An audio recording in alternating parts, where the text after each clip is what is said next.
Hello guys, tunaendelea na programu yetu ya kutoa elimu kuhusiana na strategic plan au mpango mkakati. Kama wewe mfanyabiashara, lazima ujue namna ya kuandaa mkakati. Na leo tupo na kipengele cha vision au maono. Tunapozungumzia vision au maono, tunamaanisha ni a clear picture of a business in the future, au what do you want to achieve in the future. Kitu gani unataka ufikie in the future, au unataka ufike wapi wakati ujao.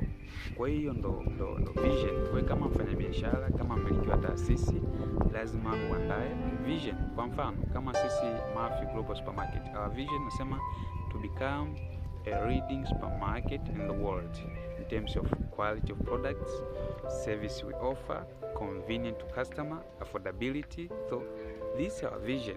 Nawe kama mfanyabiashara, lazima uandae a vision au maono. Asanteni sana.